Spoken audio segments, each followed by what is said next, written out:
Dragons of Stormwreck Isle, the new starter set. Not available on D&D Beyond yet, so prep was a little bit more strenuous. Is it going to be on D&D Beyond? It will, yeah. Okay. Yeah, as soon as it goes into wide release. Right now it's a Target, so you can pick it up at Target. Oh, it's a Target exclusive. Right? Yeah. Well, or Baldwin, I guess. So you guys have arrived at Stormwreck Isle. Your journey was uneventful, and you come up to this island. It's a pretty rugged-looking island. And you come from the north, and you actually sail around the island, steering clear of some rocks and what may look like even maybe wreckage out there on the point that you sail around. And you come into a cove, and you see seaweed shimmering in brilliant colors below you, rays of sunlight defying the overcast sky. There's lush grass and dark basalt rock on the island that climbs up above the waters around you. Your ship makes its way toward a calm harbor on the island's north side. So even though this map depicts this place as if the island's to the north of where you land, this is like in a cove. So the island is mostly south of where you land in this cove. A large open-air temple comes into view. It's perched up on the edge of a cliff high above you. The ship drops anchor at the mouth of the harbor, and 2 sailors row you ashore. You have plenty of time to admire the towering statue at the center of the temple, which depicts a wizened man surrounded by 7 songbirds. A long path winds up the side of the cliff to the temple, dotted along the way with doorways cut into the rock. I did the knowledge thing again for you guys, so let's see if this works. So if you saw just one test message, move your token 1 square up. There you go. So you don't know each other, actually, so you're approaching the shore in your sailboat. Just describe what each person sees. Don't describe your name or your powers or anything like that. Just your physical description as you row ashore. And we'll start with Hessen. Go ahead. Oh, that's me. You see before you an elf, but even for an elf, they seem to be maybe more fantastical or a little more a little more different, maybe a little more fey touched. Despite the image, they have pale skin and white hair. That's easy. Then you see Frey. Frey is a pale-skinned humanoid with leather armor. He has this reddish hair with thorns, like rose thorns, peeking out of it, and constellations kind of sparkle around his head. Mervin is a youthful human with fighting gear that just seems a little bit more fancy and posh than useful. And then Ukat, or Ukat, how do you say it? Ukat. Okay. Ukat is a looks like an orangutan, except that it has these skin membranes hanging underneath his arms, connecting to his sides. He is dressed in leather armor over his fur and has a rapier. Looks a little bit like a swashbuckler with his head scarf and accoutrements of a sailor. Okay, and then last but not least, Ubo. Ubo stands at the helm of the vessel, almost like what do you call the statue that for good luck that's out of the helm? Anyways, so I'm sitting at the front, a little turtle folk, big in the head, little in the body, and wears an apron, not for cooking, but it looks like either leatherworking or smithing or something of that nature. So really excited, wants to jump in the water a few times, actually jumped off a few times on the way here, had to be drugged back onto the vessel. So that's Ubo. All right, so Ubo turns around and faces the rest of the party. The sailors are rowing the boat toward the shore. Is there anything you want to share, Ubo? No, not yet. Okay. You see Ubo kind of think for a moment as if he's going to share something. Then he realizes he's on a boat with strangers still and keeps it to himself. You arrive on the shore, and from the shore you start heading up the path that climbs up this cliffside. You guys, you're climbing up this path, and you're just cresting some steps up to like the first landing. The beaches and the dock is back behind you. You saw on the dock a large rowboat secured there, in addition to the one that you were dropped off on. So give me your marching order with the last person. Well, actually, let me see. Let's say the first person is this far up, and the rest of you can be behind that person. So Okay. it'll be at this juncture I will start explaining to everybody that I actually come from a long, my grandfather said, and my grandfather's always very truthful, that I come from a long line of dragon turtles. And interesting enough, my grandfather told me this story because you guys are young, don't look like you've traveled that much. But he's actually told me about all the dragons. And oddly enough, and I love metals, but there are two camps, right? There's the good ones and the bad ones, the ones that are all metallic and, all the stuff that we work with in the forge. And then there's this whole other side, this other camp of dragons, this other colony of dragons, I guess. I don't know what we call them, but they're all colors, right? So they're like almost of the rainbow, right? So Roy G. Biv. But there's a leader on either side. They hate each other. So I don't know where I sit yet. I don't know what dragon turtle I'm from. But I thought I'd tell you that story. It seems apropos for this island. As Ubo's telling you the story and you guys are climbing up the stairs, Frey, you look back at Ubo and you see behind him some of the sailors coming up the path. But then a closer look tells you these aren't the same sailors that dropped you off. They're splashing, they're wet, and they're shambling up path toward you. Their skin's gray. They look like they've been drowned. And seawater drools from their slack mouths as they lurch toward you. So roll initiative, please. Just right into it. Just get right into it, yeah. Okay. Oops, I got double of everyone. Okay, so Merwin got a 20. I'll delete his other one. Ubo got a 4.08, the same as last time. Hessen got a 15, so delete the 8. Cat. Did you? Oh, can you change your name, Josh? In Roll 20 and in Discord, everyone, if you all could, please. Sorry about that. I'll get that. If you haven't already. So Ucat got an 8.16. And Frey. Okay, now you should all be on there only one time. And let's see, a little bit more info for one of you. Check your messages in Roll 20. And Mervin, you are first to act. So these things are lurching up the path, closing up on Ubo, who was pontificating to you about dragons, and didn't notice them until Frey warned him. And it looks like they are going to attack and try and kill you all. Okay, I'll move 1, 2, 3, 4. I will attack with my glaive. And here it goes again. Another glaive fighter. Yes. A 7. Just missed the thing. With that finely embellished hand stock coated in the most supple deer's skin, it slips in my hands and I can't keep a grip on it and miss. So I back up. All right. The zombies lurch forward toward you. The closest one goes 1, 2, 3. Enters your reach, Mervin. Okay. Stab again. This time I'm going to do it. It's a little slow. I was going to do it. Had to readjust your grip, apparently. Mm-hmm. Yeah. Just a quick question. Is that Mervin with an I or Mervin with a Y? I haven't decided yet. Okay. I'm going to go with a Y because it's so much fancier that way. My notes demanded it. Okay. So for some reason, it doesn't seem to be... Try again. I just reset the API. There we go. A 10. You're still a little shaky. Your first live combat here in a while, maybe. But the thing runs right into your glaive. Obviously not skilled in defending itself in any way, shape, or form. And you do a grievous wound to it, slicing off a huge chunk of its flesh. But it keeps coming. Obviously, there's 1, 2, 3. Closes here up on Ubo and tries to slam the turtle priest. Connects him. You hear his shell crack and does 7 bludgeoning Ubo. Oh, that hits me. Next zombie. They all basically are shuffling up behind the first one. Essen, your turn. Oh, and these are, we believe these to be zombies then. They look like zombies. Hessen's going to step back a little bit. That one that's injured, going to fire a bolt of frost at it. Nope, that's not a bolt of frost. How about a ray of frost even? Just missed it. Mervin gave it a little too much cover. Darn it, Marvin. All done. Frey. I'm going to unsling my longbow because I'm out of range right now. And Got it. Shoot him point blank right here. Right. Using Ubo's shell to steady your shot. You like fire off the top. You hit the zombie square in the head. The arrow glances off onto the ocean. You do 4 damage to it. Got it. All right. Nice shot. Ucat. Ucat will also try to shoot this one since he can't get up there to stab him. Here we go. That I'm sure will miss. It does. After Ucat, Ubo, your turn. I don't see myself. Anyways. I will.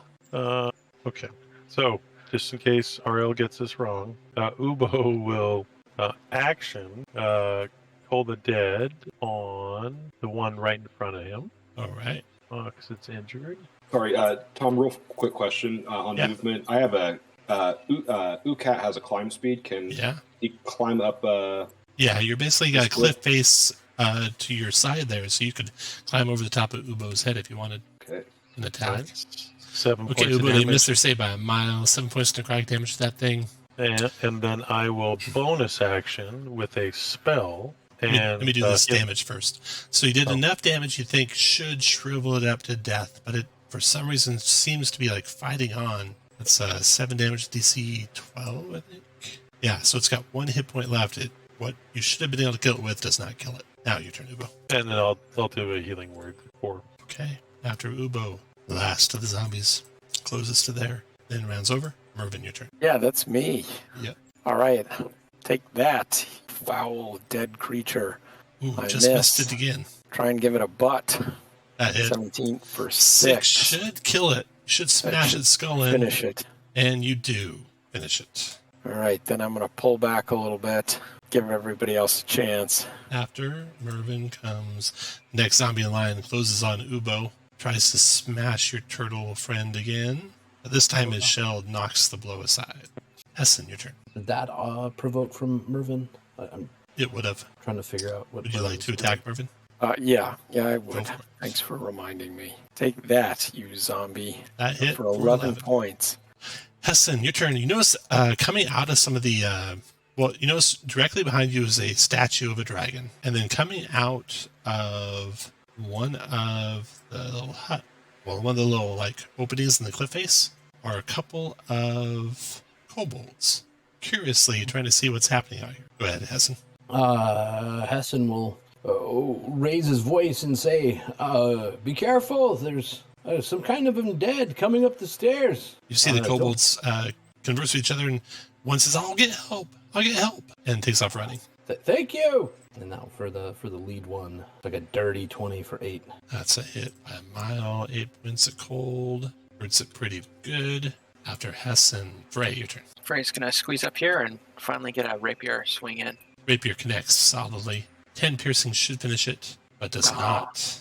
Lives. After Frey comes Ucat. All right. Ukat's going to move to here and drop his short bow. And then he's going to climb up the wall around to there. Okay. And pull his rapier and attack the one who is almost dead. Got it. You hit. Thing is slow. You drive the rapier home for 6 damage. See if that finishes it. Does not finish it. 12 damage. 12 damage. Does finish it. You found its heart or what remains of it. Oh no, I thought you. You killed me. And we add you back. Okay. Ubo, your turn. So I'm going to switch it up. I kind of adjust the holy symbol on my shield. I don't know what's going on with the initiative tracker, but I'm not seeing Ubo in it. Oh, weird. Okay, well, he's there. It's his turn. Okay. Okay. I'm going to switch it up.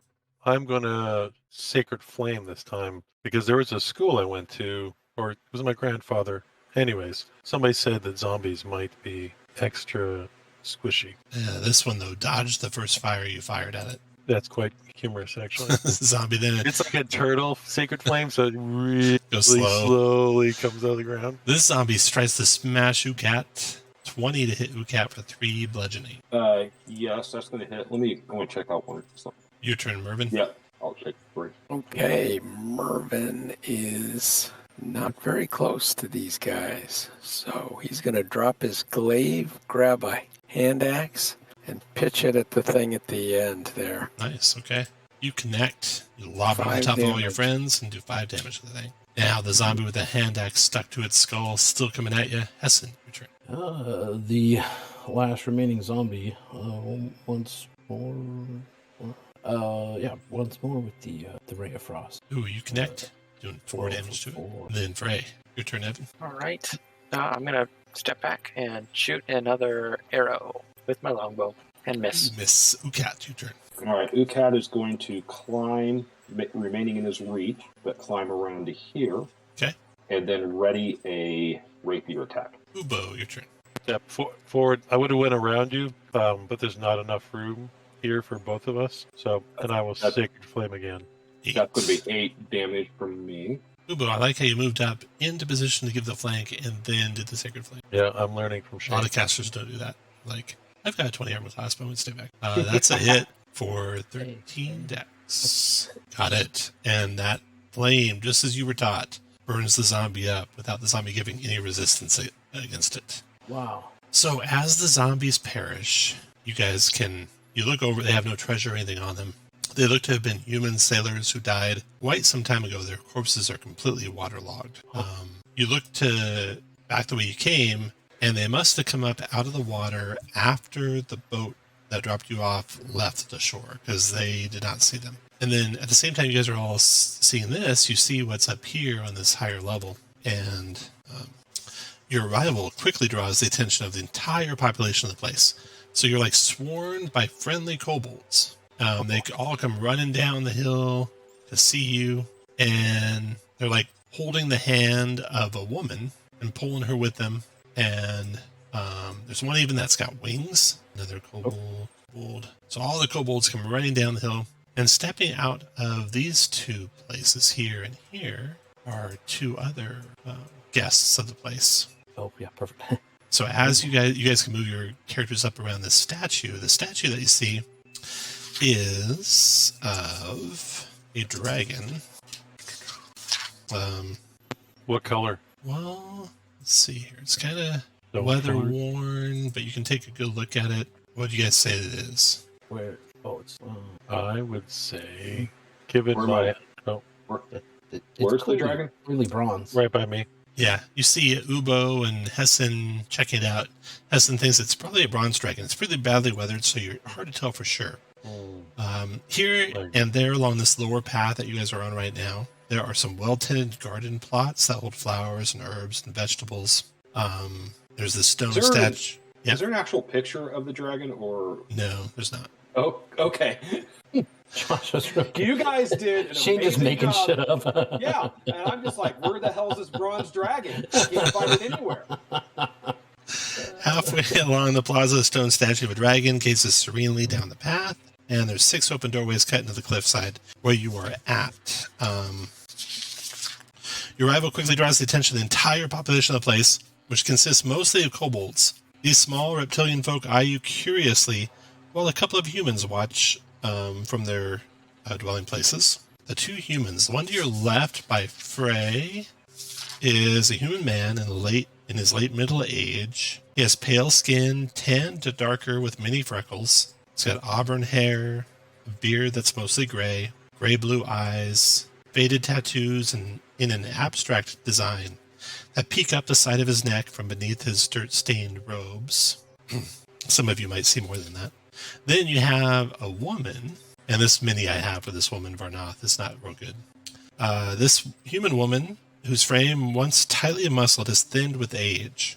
Her black hair is cropped close to her scalp, and her light brown skin bears many scars, one of which runs across her left eye, which is milky and blind. An elegant prosthetic made from wood and metal replaces her right leg below the knee. She must have been like the same company as Reginine.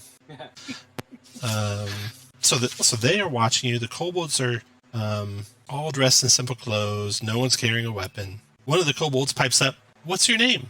And here's where you guys can do some character introductions with a little bit more background. As the kobolds swarm around you, ask you questions, you overhear stuff about each other that kobolds are asking questions about. And we'll start with Hessen. Go ahead, Hessen. So Hessen, doesn't kneel down, but kind of squats down to put himself on eye level with these creatures all around him, and he's clearly both fascinated and kind of it just brings him joy to have these all of these creatures around him, with their just energy and asking questions, and he says, I'm Hessen, I'm Hessen Igwilf. I quite frankly, I'm excited to meet all of you. I've traveled here, in hopes of perhaps learning more about myself. As many of you, I claim, or at least believe to to have some relation with ancient dragons. And I'm excited to see all of you. And looking at Hessen, you can clearly see, especially after the combat, he's some kind of caster. You'll find out at the moment he's a bit of sorcerer. And yeah, and he will chat, chat up the kobolds, making friends with them, asking their names, complimenting on their clothing, or the one with the wings especially.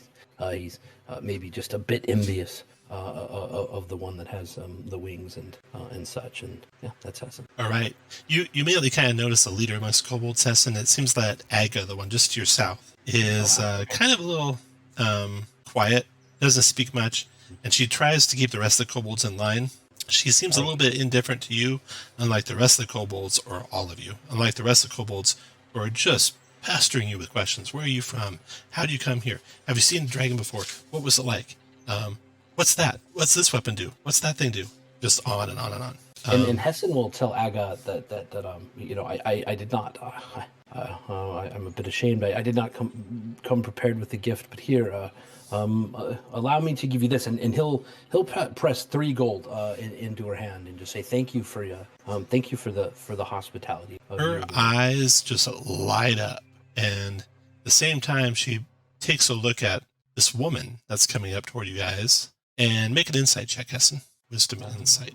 You would say the woman's response to Aga is it's kind and almost a little like she finds a little bit of humor in it. And Aga's definitely deferential towards that woman. And we'll get back to you in a second. Ubo, tell us about Ubo.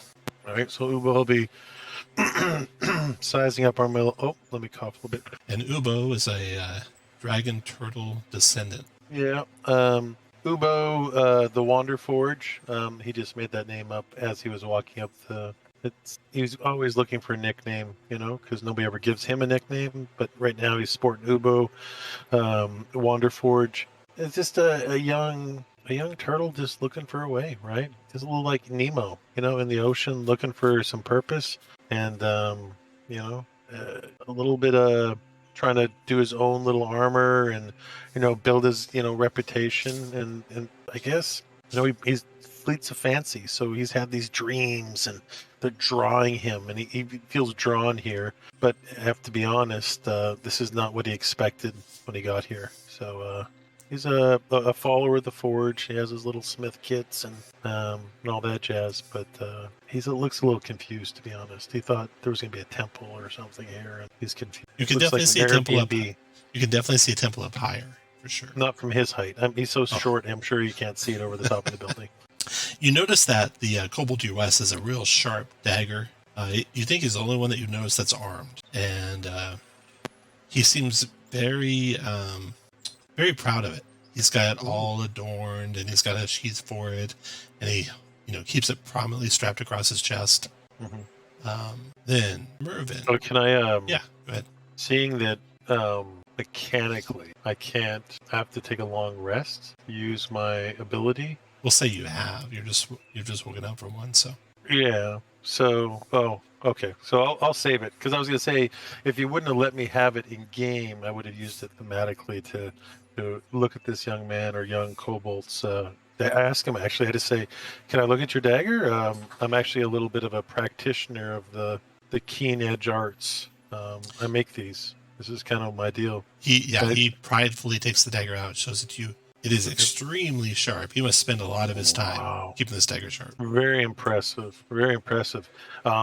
Just down here closer to the hilt, I can see where your stone is not working, because it's hard to get really close to the hilt here. So I gave him some little tips on, how to kind of sharpen close to the hilt. And I said, but very, very beautiful piece of work.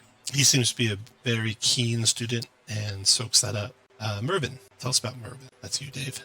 And you muted. Well, after I saved you all from those zombies with a little help from my friends here, I bet you're wondering what my story is.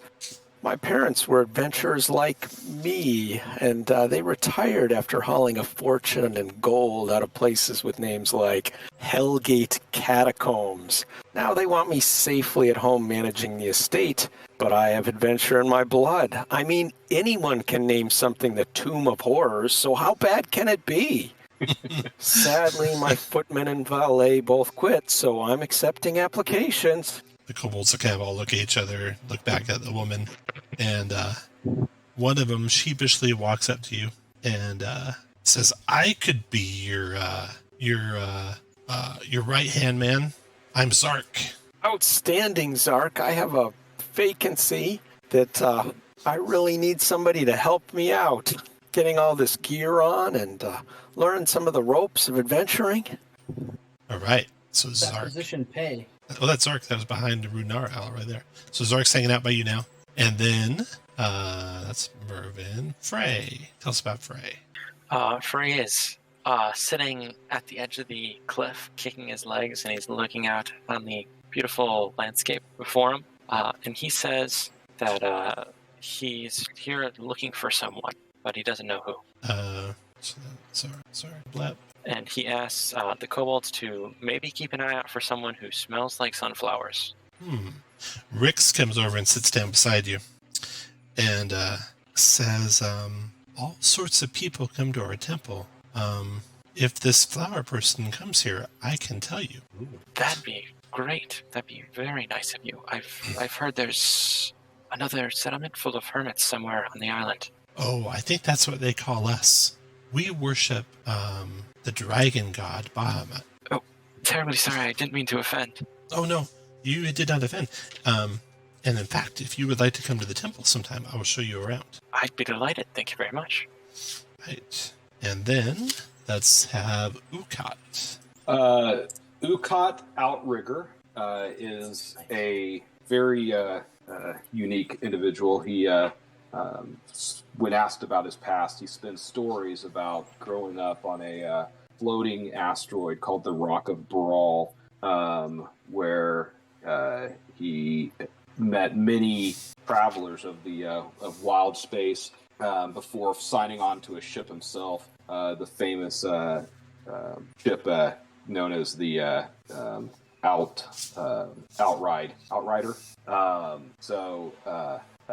He talks about some of his adventures through wild space, meeting some, these, many fascinating people, like people made of pure plasma, or humanoid insects with multiple arms, and eventually they were attacked by his ship was attacked by a bunch of space clowns, and he almost died, and it was a very traumatic experience for him, so he decided he needed to take some time away from wild space, and he signed on to the ship that brought him here, and he heard stories of this temple that maybe would help him get over his fears of the vicious clowns roaming outer space, roaming wild space, so he can get back up and into the stars that he loves. So Rix and Zark both are attention drawn to you from the ones they had been helping, and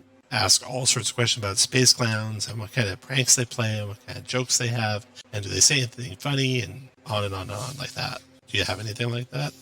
No, they are vicious murderers that will gut you and wear your intestines as a party. So you have met Flacco. Yes. Yes. That's where Flacco came from. Yeah. The chattering kobolds finally fall silent as a new figure comes into view, descending gracefully from the upper part of the cloister. She's been in view this whole time.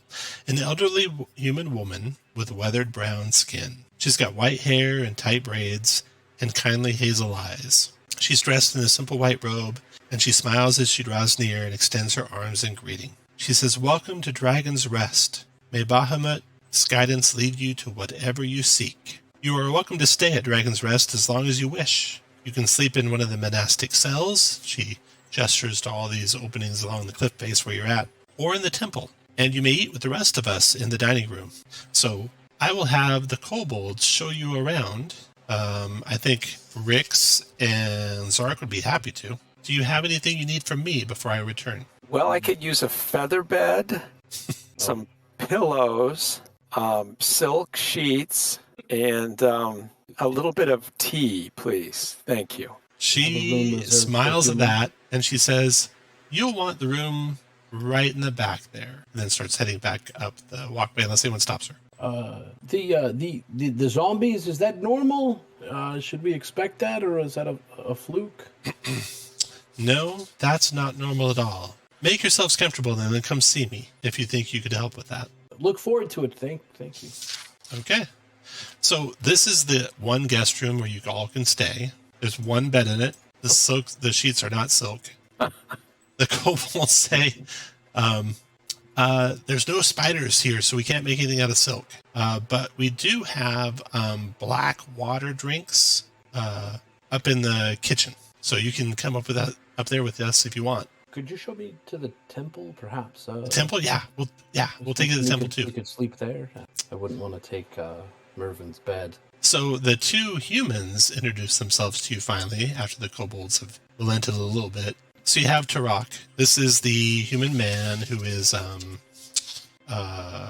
in his late middle ages. He's got his auburn hair and his gray beard, faded tattoos, peek up the side of his neck from beneath his dirt-stained robes. And it looks like you get kind of a peek just from walking by his room that he does a lot of work with gardens. And you see there's lots of garden plots around here with flowers and herbs and vegetables. Cool. He comes up to you. He's pretty soft-spoken. And he says, you seem to be maybe adventurers. I don't know if you're all here together or not, but there's one thing I could certainly use some help with while you're here. You see, there's some sea caves on the south side of the island. It's not far. You could get there on the rowboat in just a matter of hours. And normally I acquire some mushrooms from the myconids that live there. And I use those to make potions of healing that we can use here at the temple or help people who come to the temple. But the myconids have installed a fearsome guardian at their caves, a fungus-covered octopus monster. That's turned me away on my last visits, and I'm worried. I'm worried why they've done that. I'm wondering if you could maybe get past the octopus monster and talk to them on my behalf and see why they've put a guard up. Have you always dealt with them fairly, paid for what you've taken? Oh, yes, I have. Indeed. Tell us about how long have you been here? Oh, it's been some time now. It's been about 5 years. What did you do before you came here? Everyone make you, Ukat, make a wisdom insight check. Boom! Boom! His damn. His initial demeanor to you was friendly, and his request for help seems sincere, and he seems in all way to be what he says, a gardener. But prying into his past is definitely changing his attitude toward you, shifting, becoming more cold. There's something there, and he doesn't like it. And he says, well, let's just say I could really use your help, because I want to make sure that everyone's kept here safe. Okay. Ukot's going to just let it go for now. Okay. Oh, and one thing I should tell you all, everyone check your Discord. You should have got like a tiny little bit of background information within like the last 2 hours that I sent out, which may or may not come into play. Okay. And then Barnath, this is the human woman who was badly scarred from battle. Definitely a fierce warrior in her prime. And she's kind of gruff. She's been very observant, kind of sizing you all up from everything that has happened. And looking in her room, looks like she's got some mason tools. So she maybe does the mason work here at the temple. Okay. So you can visit her anytime you want. You have these 2 or the 3 other rooms. One is where the leader of the kobolds lives, which is the winged kobold. And then the other 2 are shared by all the rest of the kobolds. So then the whole retinue of kobolds takes you on up the cliff face. So you climb 20, 30, 40, 50 feet above the ocean, and you come to a building that's a winch house. There's a small freestanding building about halfway up the path that has a peaked roof and a weathered wooden door. A sturdy wooden pallet wrapped with ropes hangs beneath the building on an iron chain laying flat against the cliff face. There's no one in there. There's just a lever that you can use to lower the pallet, or a crank you can use to raise it. How large is the pallet? about 4x4, you'd say. 4x4, okay. So like a person, but not all of the people, not the whole party, okay. Right. Okay. Now comes the kitchen. There is a doorway here. There's a dining room with a long table, 2 benches running the length of the table, and a single chair sitting at the table's head. A short hallway connects to a small, tidy kitchen. The kobolds point out that the chair is where Runara sits. And you said she was human or? Yes. Okay. Okay, and then next you have the only door that you see in the whole place, and that is into this building here, and the kobolds initially are going to go past it.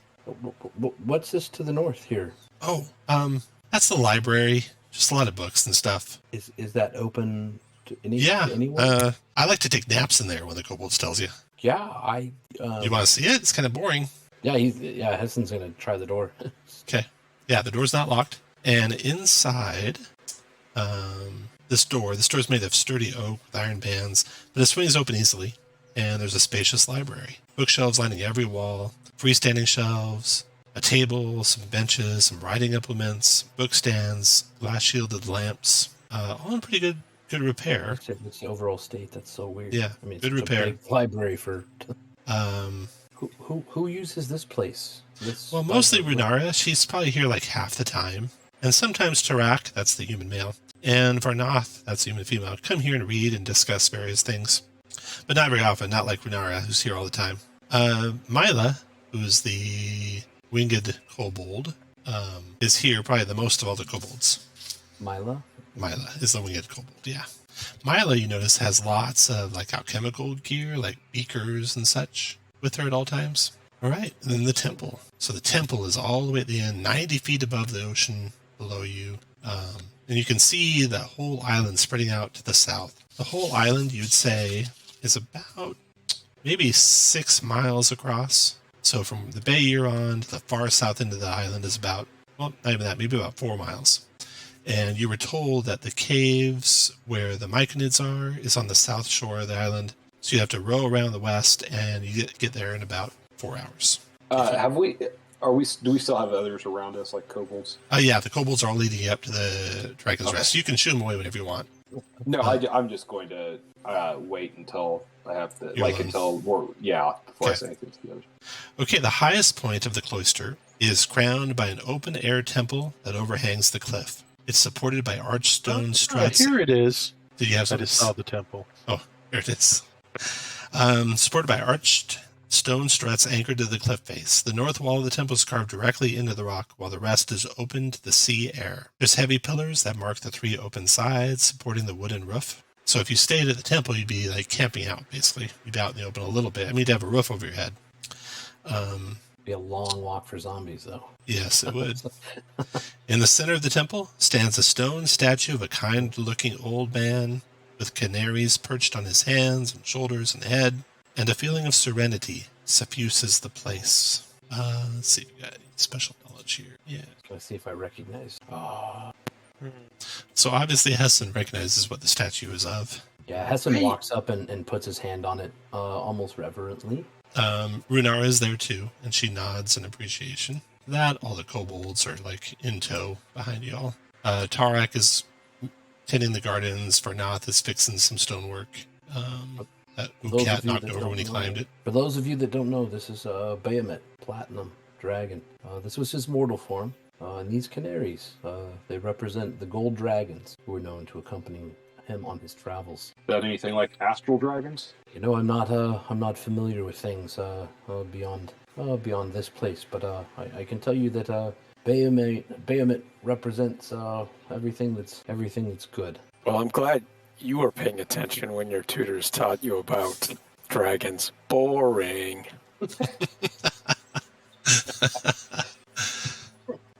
So from this high vantage point, you can see the whole island, like I said. Off to the west, you can see the point that your ship sailed around and gave a wide berth. And check something. So Rix, who is the one mostly showing you around the temple, because it seems like Rix might be Runara's assistant in the temple. It seems like the kobolds all have various jobs, and Rix is to attend the temple. And Rix tells you that recently I saw a ship crash on the rocks to the north. And Rix points out towards where your ship sailed wide around. But you can see the wreckage of a ship out there. It's been there for some time, it looks like. Are there any survivors? No. I think they just attacked us, the survivors. Maybe. Ooh.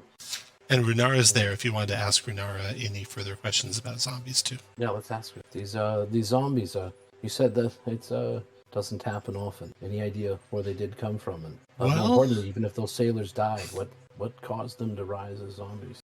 I suspect a wrecked ship off of the rocks to the north. Rix said they saw something. And of course, you can see a wreck out there, but there's been wrecks out there before. It may be the source of the monsters, however. It would not hurt to investigate. Would you be willing to investigate for us? Of course. And this is Runara asking? Yes. Right.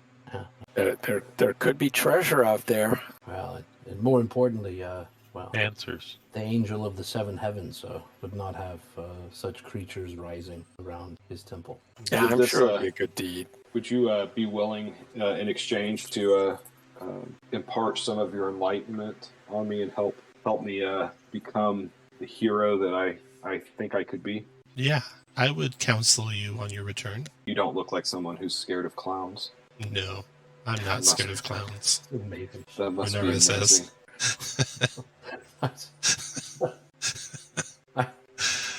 So you got two choices now. You all can go and try and help Turok, who is looking to find out what happened to his myconoid friends, who seem to have put up a guardian for some reason. Or you can travel, and they're both about the same amount of travel, or you can travel to the rocks that jut out to the west and north. And that would be to explore the ship there and see if perhaps this undead are coming from there. Let's ask Runara what she knows about these myconids and this potential guardian.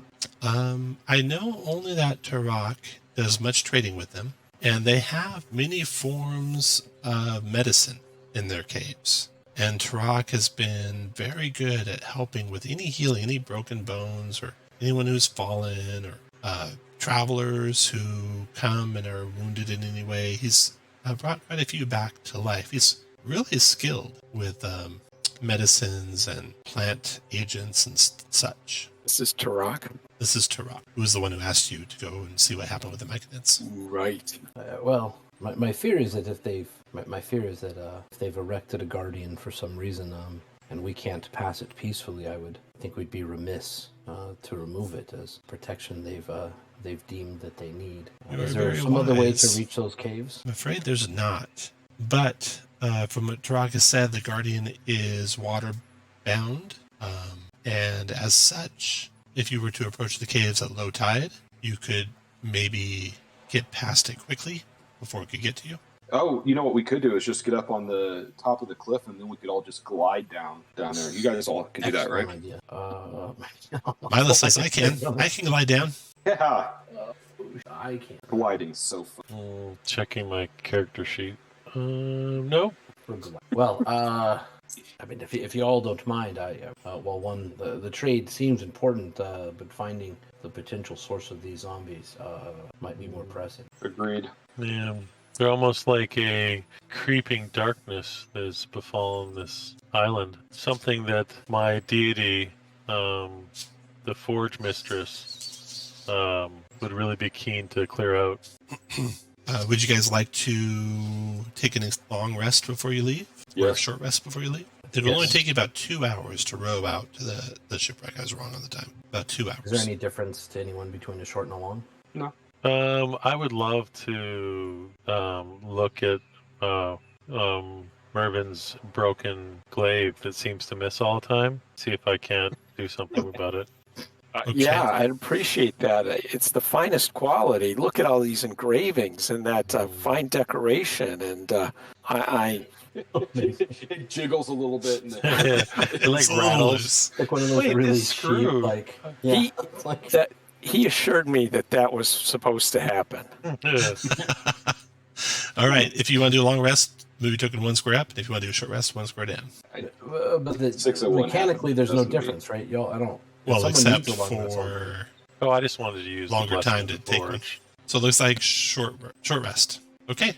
Oh. So you guys can spend your hit dice. Your hit die. As I Sorry. haven't used my blessing, can I use it? Yeah, you can use your blessing. I know it's a long rest, but can Hessen spend that hour in the library? You bet. wait, He'll just do library. Sounds good. wait, let me check. Is a glaive? Does it have to be? I thought there's something about it had to be a martial weapon. Is a glaive a martial weapon? It is. Okay. So Mervin, I will give you until my next long rest. You're a +1 to your glaive. That's Wow. super cool. Thanks. That's cool. You're welcome. Because it's Alright. not working. So what does it look like when you give it back to him? What'd you do to make it work? Duct tape. The blade's actually on the other end. It was accidentally on the wrong one. So Doesn't jiggle. Nice. The Cloister Library holds books and scrolls covering a variety of topics, but focused on theology and history. Oh. And with your perusing of it, you can get a little bit more information about where you're at, actually. So, according to legend, well, you know about the two families of dragons, Bahamut and the metallic dragons, cruel five-headed Tiamat and the chromatic dragons. The origin of the island you're on, Dragon's Rest, is rooted in that animosity, according to one book that you're looking at. Ages ago, a fire-breathing red dragon called Sharuth rampaged up and down the Sword Coast. 3 metallic dragons joined forces to battle Sharuth and imprisoned her beneath the ocean floor, believing seawater would quench her fire and keep her bound forever. But Sharuth's fury, legend says, caused the undersea volcanic activity that formed Stormwreck Isle. In all likelihood, Sharuth is long dead and entombed beneath the island, but chromatic dragons whisper that she still lives and will one day emerge from her prison. One fact is undeniable. The powerful magic embodied in such an ancient dragon has left a permanent mark on this island. Magic has drawn other dragons to the island throughout the centuries, making it a recurring battlefield in the conflict between chromatic and metallic dragons. Several dragons have died here, each leaving behind a spiritual scar that causes unpredictable magical effects. And about that time, you're drawn away from your readings, having consulted multiple books to find that information out. You can find out more if you spend a long rest here. Okay. Oh, cool. Yeah. All right, so you guys gather at the dock and get the rowboat. You have Runara's permission to use the rowboat, and it's about a 2-hour row to the ship. Any spells you want to cast for the trip? Yes, 4. I was just saying, lots I want to cast. None that I have. All right, the shipwreck. Let's see. If you drag your tokens to the right, you'll see the shipwreck. Should we put... Okay. look, I can glide. Landed right on it. But Okay. Waves lap against a derelict ship lodged against a ridge of rocks and enormous dragon bones. A faint odor of rot wafts on the sea air along with the sound of screeching seagulls and the roar of the surf. A tangled mess of tattered sails and rigging hangs off the starboard side of the main deck, offering one possible way to climb aboard. At the stern, you can make out a gaping hole in the hull beneath the waterline. How would you guys like to approach? So you got rigging on the starboard side right here that you could definitely climb up onto the main deck using. And on the stern, below the waterline, you can see there's a gaping hole into the hold down there. let's climb up to the dry part first. Yeah. All right. Tie your boat off like on the remains of the rigging and climb up. Yes. That's Okay. what I would wonder. That takes you to the main deck of the ship. The moldering wood of the deck is thick with algae and seawater. Amid the tangle of rigging, splintered railings, and stray seaweed, you spot boots and bones and bits of gore that seem considerably more recent than the wreck of this ship. It all seems to be kind of centered around the main mast of the ship, as if it had fallen from the crow's nest above. You see stairs that lead to the upper decks, fore and aft. Doors lead into the cabins, fore and aft. A staircase near the mast and a large hatch on the port side both lead down. That crow's nest is about 50 feet up. There's no one on the boat but you. I want to look at those remains, see if I can figure out what happened. It looks like something has fallen from the crow's nest above and landed kind of scattered on the deck. And Something like a creature? the remains look like sailors that have been torn apart. That looks more recent. do we than the recognize rest Boots of the and ship. bones and bits of gore.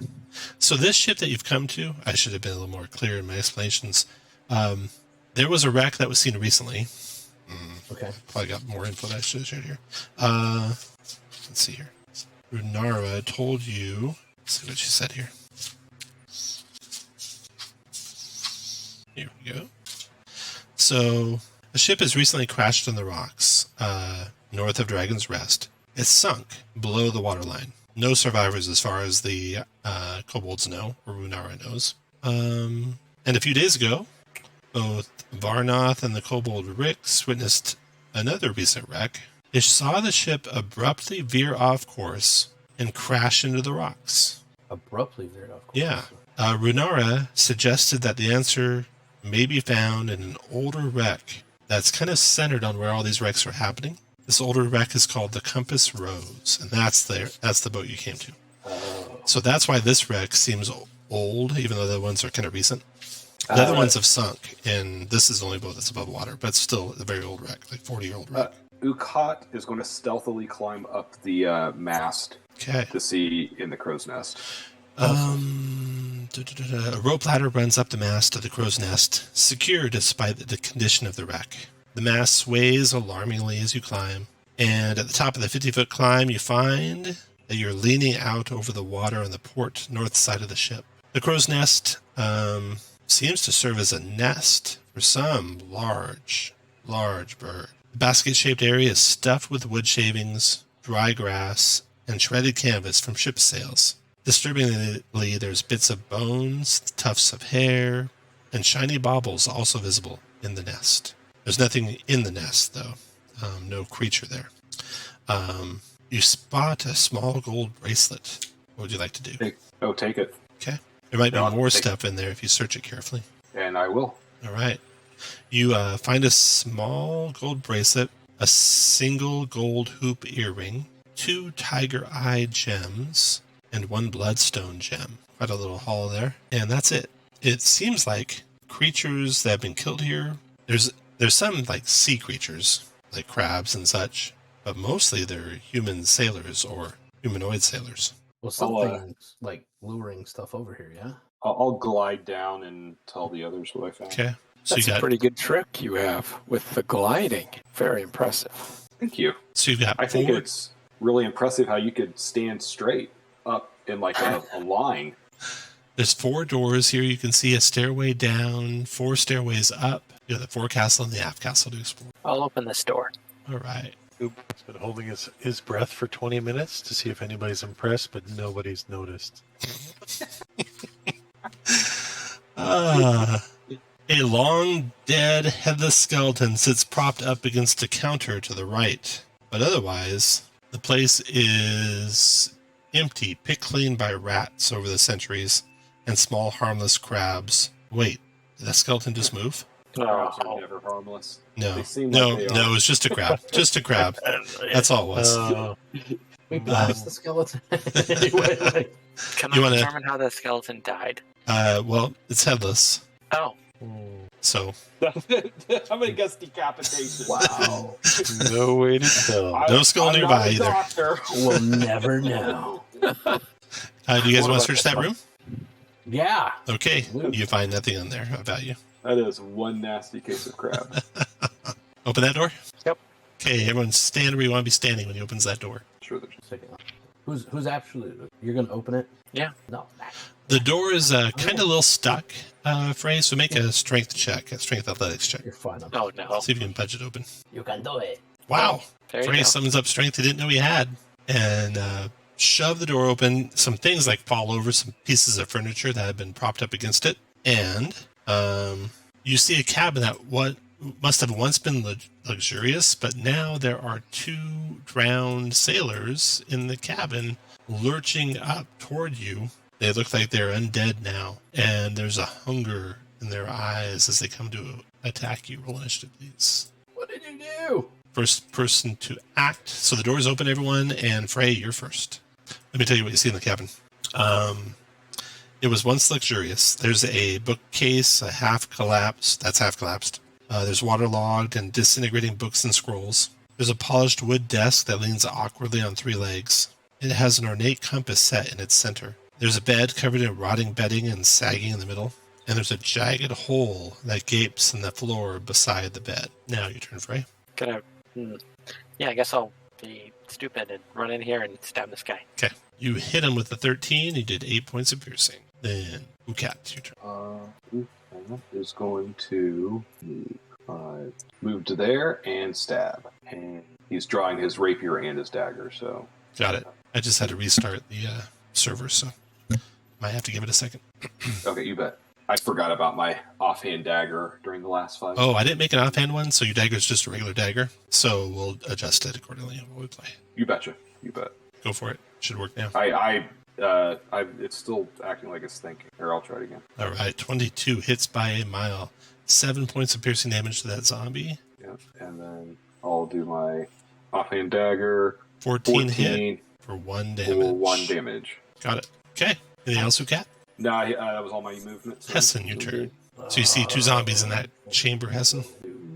3 for a little bit of a drive-by ray of frost over, looks like shoulder on the injured one. An 8 though. Miss. For 6. Keep going with my drive-by. After Hessen, Ubo. All right. Because of the massive size of Ubo, he can't get through his companion. Just push your way through. You'll do it. I apologize for hurting you with my girth, and I will go through, and I will... Is this a range attack? All right. I won't do a range attack. I'll do Sacred Flame on the one due west of me. Okay. One due west. I kill it in 1 point of radiant. Let me see if it makes a dex save. You got him. 1 damage. Yeah. And then... anything else, Ubo? I will politely apologize for knocking everyone around, moving my giant shelf. Okay. Then, disconcertingly, even though you thought there was nothing in that chamber, that skeleton, you hear it first, Hessen, and then it comes out. It has no head on it, no skull on it, and it comes out to attack you anyway. Short sword with disadvantage on the attack roll. 9 on Hessen. That's a miss. Damn it, I told you we should have broke up the skeleton before we left the room. And then the first of the 2 zombies is one by Ubo. Tries to slam the turtle. 18 deflected by your shield, Ubo. Then, or was it the massive shell? Might be the massive shell. Mervin, your turn. Mervin is very excited about his... Oh, and Mervin, you got a reaction before your turn to attack that skeleton. Oh, okay. Which you did not hit. Now your turn. Yeah, but he's still excited about the chance with the magical enhancement of the non-floppy glaive. Mm-hmm. So he springs ahead and tries to run through that closest zombie. That's a 17 to hit for 14 points of slashing damage. Is it actually a magical Ubo? I think so. I think it is, isn't it? Yeah. So that doesn't matter. 14 and 5 is 19 undead fortitude. You run it through Mervin and kill it. I give Ubo a thumbs up. Mm-hmm. Anything else, Mervin? No. After you is Frey. I'm going to stab again, but on a different target this time. That is a hit for 10. And Frey, some planks give way under your feet, and you need to make a dexterity saving throw DC 10 to jump back to safety. I'm sorry, Frey, if I said someone else. DC 10 dex save, Frey, to jump back to safety. Should be easy. Yeah. You jump back to there. You did 10 points of piercing damage to the zombie. So, Frey, you're looking down through a gaping hole in the floor to the deck below. And looking down, you think the hole continues and goes down another deck. Ucat, your turn. All right, Ucat is going to move. The ceilings here are only 8 feet high, so you don't really have room to climb over people. But with your climbing, you can kind of hold onto the wall when you go over that open gaping hole, Ucat. That's what I'm going to do. So it would be 1, 2, 3. I think I could kind of essentially go all the way around. Yep. There with my movement, and then rapier 23 for 13. 13. That should finish it, except it doesn't. The thing's got 1 hit point left. Oh. 13 for 1. 1 might kill it. Nope. After Ucat, Hessen, your turn. Oh well. They have this skeleton swinging wildly at you. You think, move away from it without provoking, because it doesn't seem to see you. Oh, let's do that. So you move to here. Try to get it with the ray of frost. Nailed it. That'll reduce its movements by 10. Okay. So do these stairs go up? Yeah, they go up to the forecastle. And can we see at all what's up there, or is it?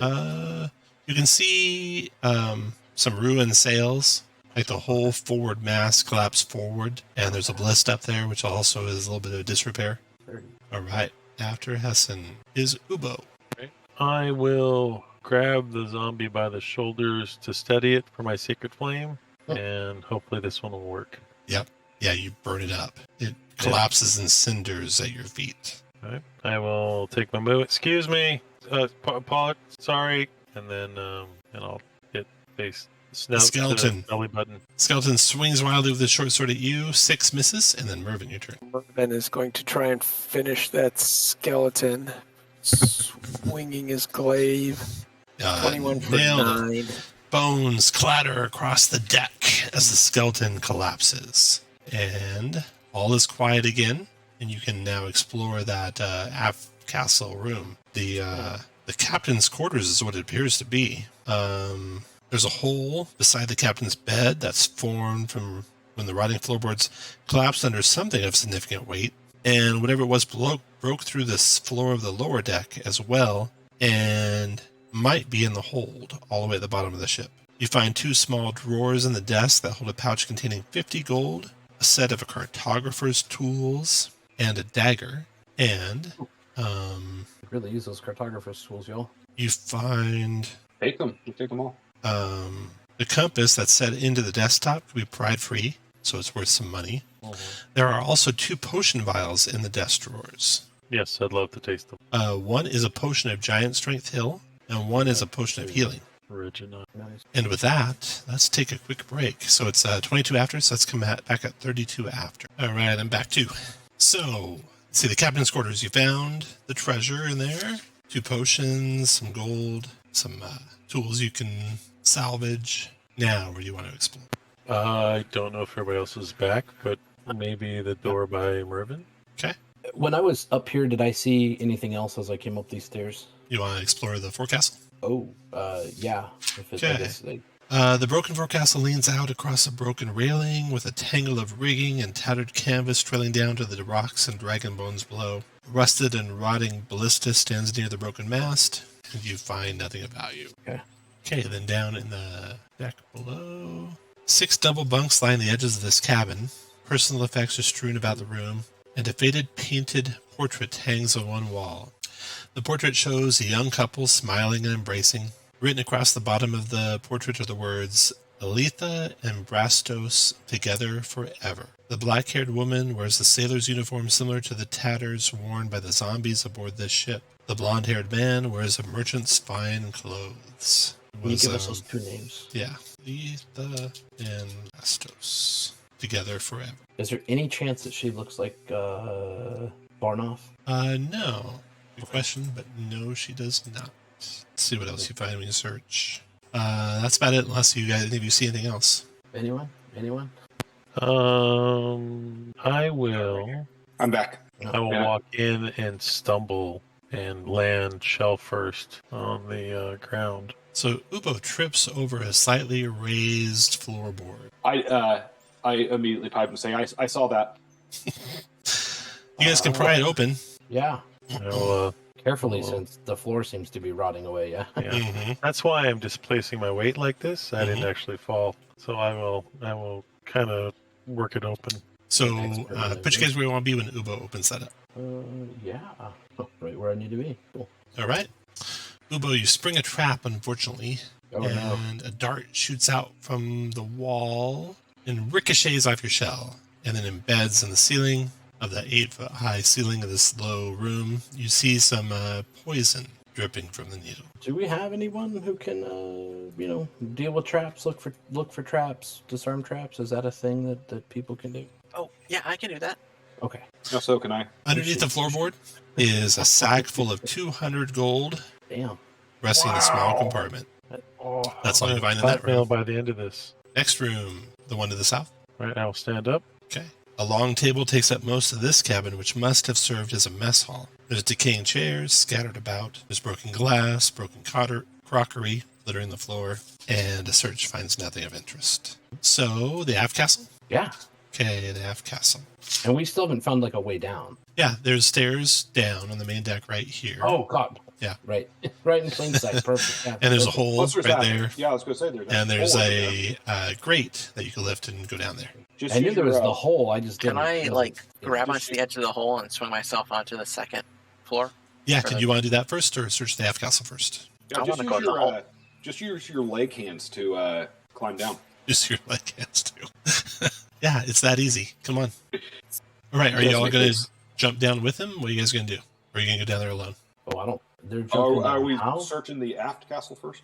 You want to do that first? No. Yeah, I say we search all of this. Okay. For aft castle. With the party. Quarterdeck, actually. The splintered remains of a mast jut up from this rear deck like a broken spear. The ship's wheel is askew, dislodged from its mechanism. The wheel bears the name of the ship, Compass Rose, engraved and inlaid with mother of pearl, though in the wheel's current position, the name is upside down. You don't find anything else of interest up there. Okay, now, do you want to descend the stairs, descend the hole, descend the grate, or do them all at once? Hole. Yeah, I'll do the stairs. I'm not really a jump in the hole kind of person. Okay. But I'm jumping in the hole. Okay. Yeah, I'm gonna glide down through the hole. We'll assume the door's open so you guys can coordinate at the same time. Is that good? Sure. Yes. Okay. Oh, great. Then, And there's a trap. Can I jump in all sneaky like? Just one of those. Yeah, you can try as hard as you can. Okay, so lower deck. We got Frey coming down here. We got Ocat coming down there. We got Hessen coming down the stairs. Is anyone going to be ahead of Hessen coming down those stairs? I guess in total, tell me where you want to be as you get into this chamber. Feel free if someone wants to come down the stairs first. Okay, I'll put Hessen. Let's see. Mervin, you just stepped into the room. I was coming the grate, so. Oh, you'd be right. Oh, you're coming down the grate? Okay. Yeah, right there, right? Okay, so you lifted up the grate and then you drop into the chamber with just a huge crushing wooden breaking sound. You guys come down in the hold. That's what you see down there. The descent to the lower deck is chilly, wet, and unsettling. Seawater obscures the floor and sloshes against the hull. Decaying crates and barrels are scattered around, some floating freely, others stacked into the corners. You hear splashing as a walking corpse lumbers toward you, wading in water that doesn't quite reach its knees. That is right here. Then, everyone roll initiative, please. All right. So Frey and Ucat, you hear your friends say there's a zombie up here. But before you can go to help Frey, you hear, I don't know what kind of excited scream sound Ucat makes, but he makes one. Well, can you do that first, Josh? Amazing. A ghoul that was hiding behind the crates there lurches out at Ucat to attack him, and it tries to bite into him. Let's see. Actually, it tries to claw him. Yeah. Okay. So it lashes at you, Ucat, with its claws. So this is a creature like the other soldiers and such. I mean, zombies and such. Oh, this is bad. It had advantage because you didn't see it with your passive perception of 12. And Frey couldn't warn you with his passive perception of 14, unfortunately. So this thing that sucks. Hit you to 10 slashing. I'm going to use my reaction to reduce that by 5. Okay. So that I am not unconscious. Nice. So you take only 5. Now you got to make a con save or be paralyzed. DC 10. I'm going to use my inspiration on this. Okay. Right. You're good. Ghoul is done. Frey, your turn. All right. All the ground for everyone is difficult terrain. It's all like knee deep or more water. Everything's difficult terrain. That's lovely. I'm going to move over and stab him. 7. It dodges out of the way of your rapier. All right. Ubo. So I can see well enough in this area? Yeah, you can. Yeah, there's enough light. It's just dimly lit down here, but there's enough you can see. So when Okay, picture this. Yeah, let me do a picture of this here. Yeah. Here you guys are. Actually, Visualization. in your Saturday morning cartoon gear. Oh, wow. That is awesome. Where do you get that damn sword? Yeah, the shield's very impressive. All right, go ahead, Ubo. So the zombie looks like a normal zombie. Yeah. All right, I will move 30 feet here. Obviously, difficult terrain. I will Sacred Flame as my primary action. 5 radiant damage, 13. On who? On the ghoul. The ghoul. Okay. Dex save for the ghoul. May it fail it, takes 5 radiant. Takes 5 radiant. Then I will bonus action to my monkeypox friend. I will hit him with healing word. For hit points. Okay. Ubo's done. Ucat, your turn. All right. Ucat is going to stab with his rapier the ghoul. 23 for 10. Actually, hit. And then, because he can, dagger. 22 for 1. So 11 total. Got it. Okay. All done, Ucat? Yes. Next is Hessen. All right, so they're over there. But I don't see that.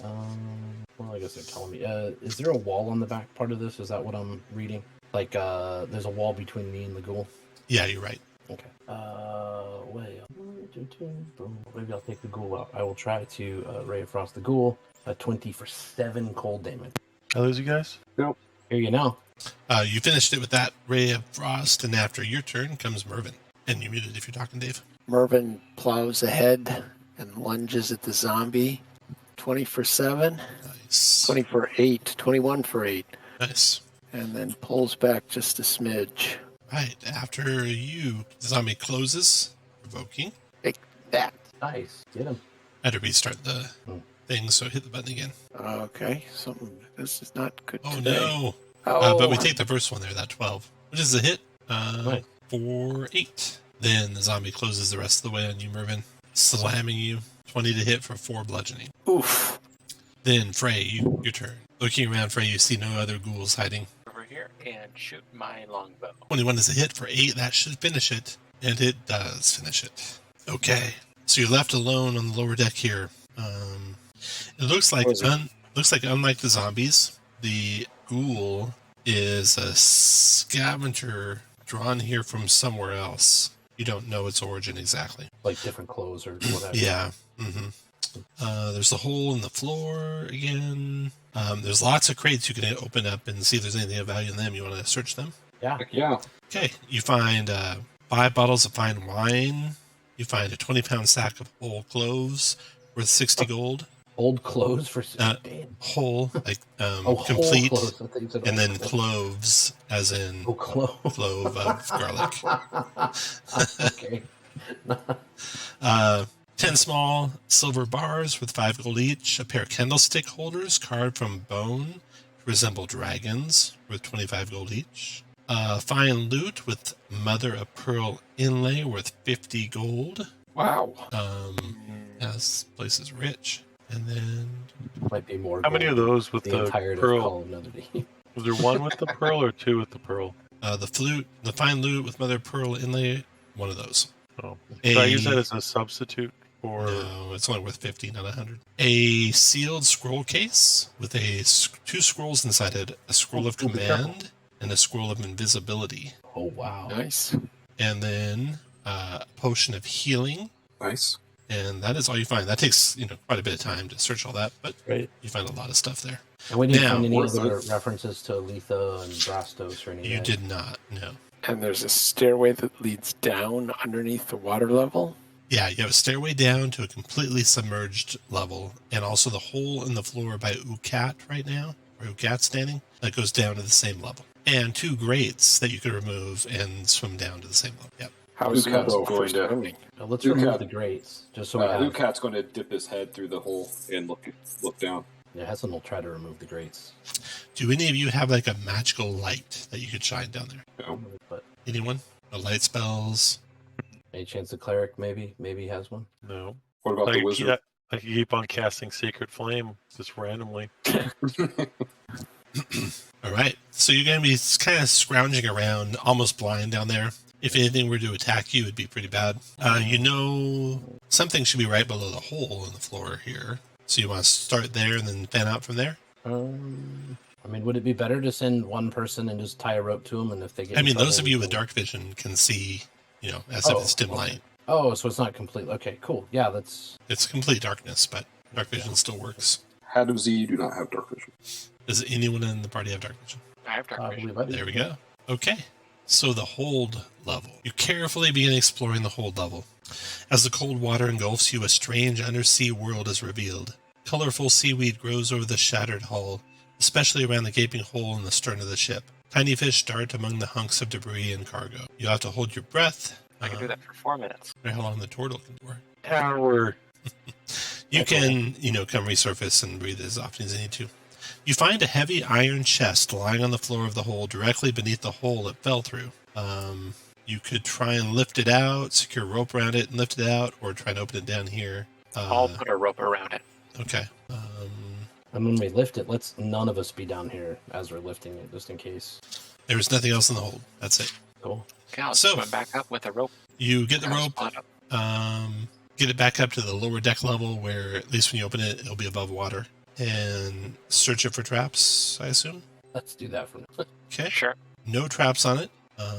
It's heavy, but the water makes it buoyant, so you're able to lift it up no problem. Inside the chest is a pouch containing 55 gold pieces. What? 3 turquoise stones worth 10 gold pieces each, as well as a pair of fine leather boots that have held up all this time against the water. Them are special. Do they? Do they look elvish, perhaps? Yeah, you'd say that. Cool.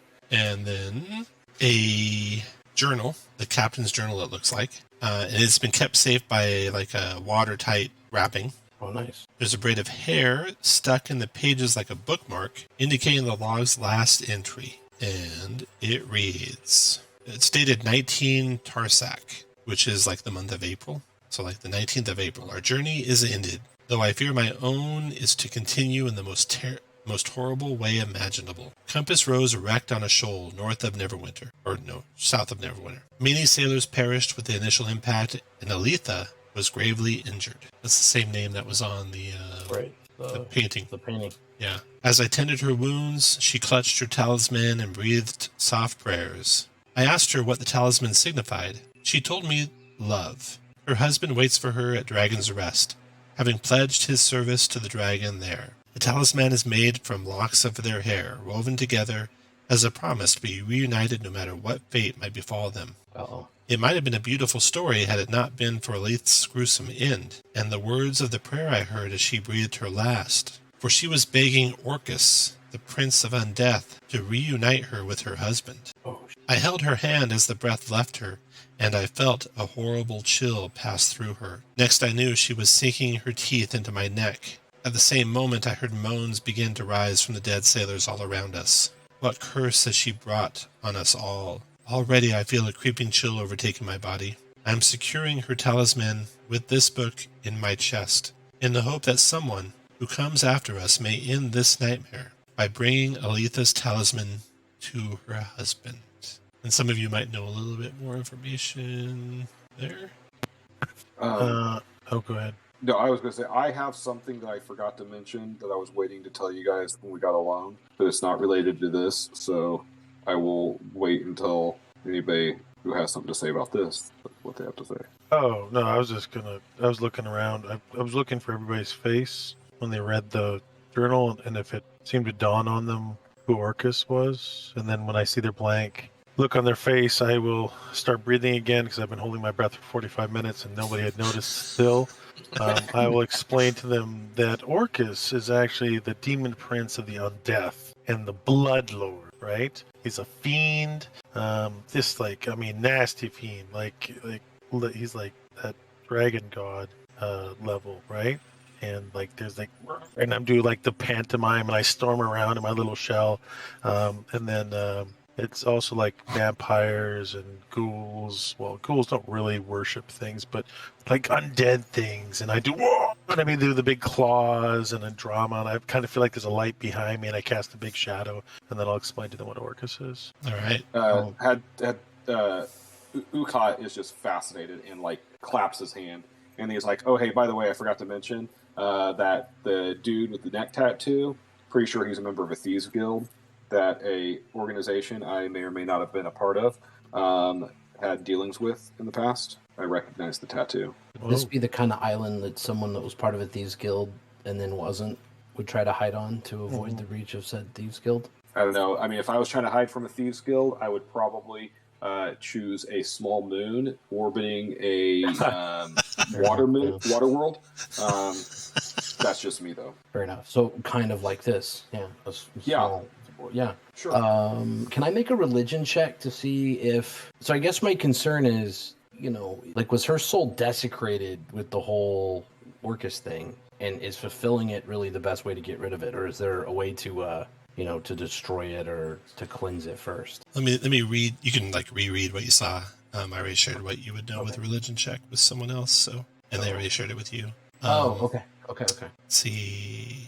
Okay, so her husband waits for her at Dragon's Rest, having pledged his service to the dragon there. The talisman is made from locks of their hair, woven together as a promise to be reunited no matter what fate might befall them. It might have been a beautiful story had it not been for Leith's gruesome end and the words of the prayer I heard as she breathed her last, where she was begging Orcus, the Prince of Undeath, to reunite her with her husband. As you're reading that, you hear a heavy thump on the deck above. That giant bird coming back. Did it say where they were? Where this lady and her husband were from? Not from, no. Her husband from the picture in above. Let's see. Alsham. See, the portrait shows a young couple smiling and embracing. Written across the bottom of the portrait are the words, Alith and Brastos together forever. The black-haired woman wears a sailor's uniform, similar to the tatters worn by the zombies aboard this ship. The blonde-haired man wears a merchant's fine clothes. Oh, Waterdeep. 100% Waterdeep. All right. Well, I'll let him know that the Thieves Guild, called the Gilded Gallows, operates out of someplace called Eltergard. I have no clue where it is. That's like maybe that Tarak guy is the husband. Is that what you're thinking? possibly. Did he look like the picture? Wouldn't he look like the picture? I know you all look alike with your hairless faces and bodies. Faces. And no wings. Mm-hmm. Yeah. Without your wing flaps. Yeah. Look how my nostrils point down. Sorry, I'm a turtle. My nostrils point out like yours. Yeah. Yeah. You do not look like the others. I could tell you apart. You could tell. Yeah, you definitely don't look. You're probably what, a halfling? Yes. Yeah. I've heard of you. You don't think it's the same person, but the person on the island's much older. So and this was 40 years ago that this happened. So it's possible. Wait, she had a picture of another man in her room? So she was coming to the island. She was coming to the island to meet this man. He was already on the island. This was like a Tinder date. I don't. They picture. Okay. So they were together. He went to the island ahead of her, and she was coming to see him. What was in the picture, though? Her and him. And we didn't recognize anybody on the island. That was what she swiped. No one on the island looks like that picture. Oh. Maybe. Well, how long did this crash? Maybe 40 years ago. Maybe the middle-aged man might be that same person. You don't think so? No, not 40 years. Would have been 7. It would have been really weird. Well, something's up on the deck while you're talking. Something's moving around on the main deck. The longer we talk, then maybe it'll go away. The Kardashians of Dragon's Rest. All right. Well, you want to go up there? I'm sure you haven't seen this either on this planet. Probably anybody.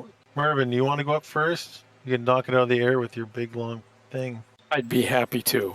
Oh, great. Show me how you noble folk do it. Ucat will climb up the hole. Okay, put you guys on the main deck, like right by the entries. Can I ride on Ucat climb? I feel like Ubo would want to go through the grate, but he's not tall enough to reach. So he will. Ucat looks strong, but he's not. So Ucat will climb through the hole, and then peek out the door. You could do it. Just use your leg hands. Give me a boost with your 4 hands. Okay. As you come up the steps and throw open the door, a terrifying monster is perched on the top of the crow's nest, spreading its scraggly wings and screeching harshly. Its wings and legs resemble those of a mangy vulture, while its head, torso, and arms look almost human. It clutches a large bone like a club and flexes its talons, and alights from its perch and dives on you. Oh, no, it doesn't. Begins singing a very luring song. Roll initiative, everyone. No. It's not a bird. It's not a goddamn initiative. All right. It is 50 feet up this mast. Mervin, you are first. What do you want to do? Well, let's see. Mervin will pull out his longbow and try and feather it with a arrow shaft. But a 10 is a miss, unfortunately. I don't think the song's going yet. I think it's an action for her to do it. Yeah. That's all. He's going to wait. Okay, after Mervin comes Ucat. 50 feet, Ucat. All right, Ucat is going to double move to the top of the crow's nest to get right next to her. All right. Nice. I'll put the, let's see, we'll just use the open space up here. You two are up at the top of the crow's nest. Ubo, and then he, as a free action, he'll show off his wings to her. Are they wings or are they like squirrel flaps? Yeah. Yes. It Ubo. depends on who you ask. Depends on who's Just because the distance might be a challenge for my friends, or my new acquaintances, I will hold my shield up, and then this crackling green light will circle around the shield, jump to my shell. It will circle around my shell, then it'll jump back to the shield and fire out at the person close to my hairy friend, and I will fire gutting bolt. Ooh, that is a hit. Damn. For 14. 14 radiant advantage in the next attack. Nice shot. For anybody, not me. I mean, the next attack roll, right? Mm-hmm. Yep. Frey, your turn. All right. I'm going to move over here, step out the door, look up, and fire my longbow. And I'm also going to put on a hex with my bonus action. Okay. And I'll miss. Yep, even with advantage, you missed. Okay. After Frey comes the harpy. The harpy began to sing, but Ucat got in her face so fast. She's having second thoughts. But Ucat doesn't look that wise, so she's going to keep going with the singing. Okay. So, if you are a humanoid, so if you're Fae, you're safe. If you're humanoid or a giant in 300 feet that can hear her, Wow. 11 wisdom save or charm. You know, when they started making those changes, I wondered if it was ever going to, like, matter. Am I? I need to check if You're a I'm humanoid. Fae. Frey, I think Alright. you're Fae. I am humanoid. I didn't put it on your description, Frey, but I'm pretty sure Hexbloods are Fae. Yeah. Oh, neat. Oh, all Hexbloods are Yeah. Fae? Yeah, I think so. Yeah. And A to Z are probably not Fae. Mervin made it, not charmed. I think I'm gonna. I have to roll, right? Yeah, I got to roll, yeah.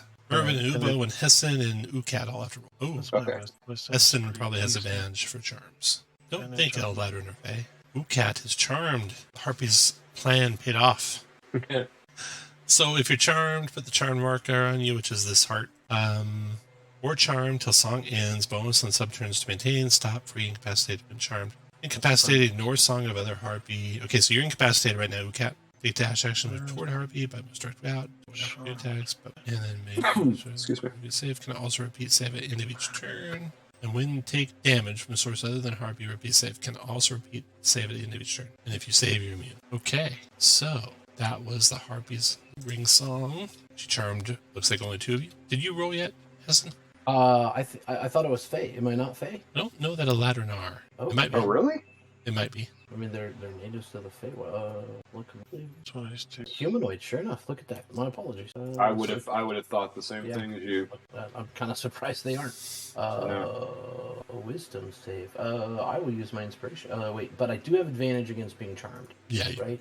Mm-hmm. Okay, stay in. So I won't use my inspiration, but it won't matter anyway. Okay.